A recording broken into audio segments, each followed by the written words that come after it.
Hello, and welcome back to another part of our continuing series on the history of the Ivoryton Playhouse, If These Walls Could Talk. Today, we're taking a look at Dr. Kildare himself, the heartthrob, Richard Chamberlain.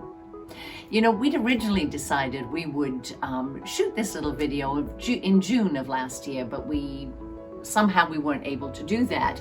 But at that time, I got sent from a subscriber, Terry Concannon, a copy of a playbill, 1978, The Shadow Box, the very show that Richard appeared in Ivoryton, and a lovely little note in which he describes walking around the corner to purchase tickets and bumping in to Dr. Kildare himself.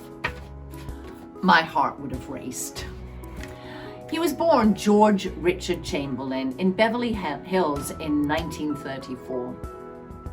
Apparently did not have a happy childhood, did not enjoy school, did not really get into acting until he was in college.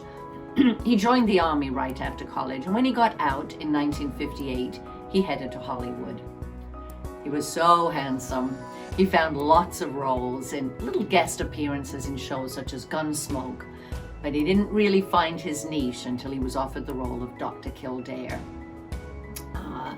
and became every woman's dream, I think, at that time.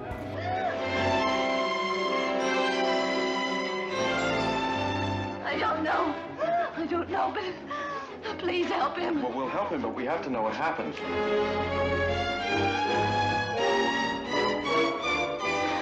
It also sparked a brief, modest singing career as he released a version of the Dr. Kildare theme song.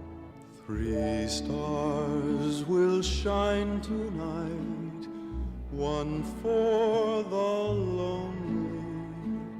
That star will shine its light each time that someone sighs. He attempted a film career, but really it was on the small screen that audiences seemed to really enjoy him. He was interested in his reputation as a serious actor, so he turned his back on Hollywood for a while and took on the stage.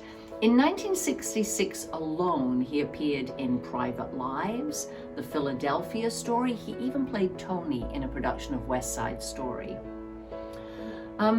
Richard signed for a Broadway-bound musical of Breakfast at Tiffany's with Mary Tyler Moore.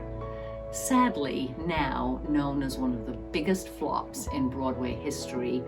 I think there were only 4 performances before it closed.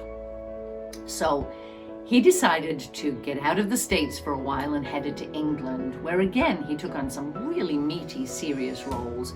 He drew great critical acclaim for his role of Hamlet.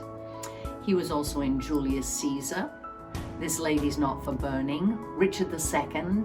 He also made movies while he was in England, one in particular with the director Ken Russell and with Glenda Jackson as his co-star.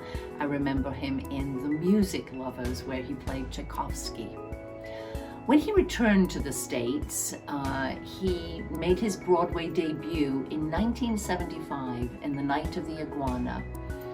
And he enjoyed a lot of popularity for his role in The Three Musketeers. Remember that one? That was a lot of fun.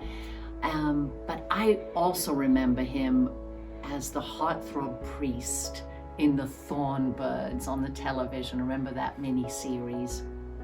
In his later years, he directed a great deal of his time to tours of classic musicals. He played Henry Higgins in My Fair Lady and Ebenezer Scrooge in Scrooge the Musical.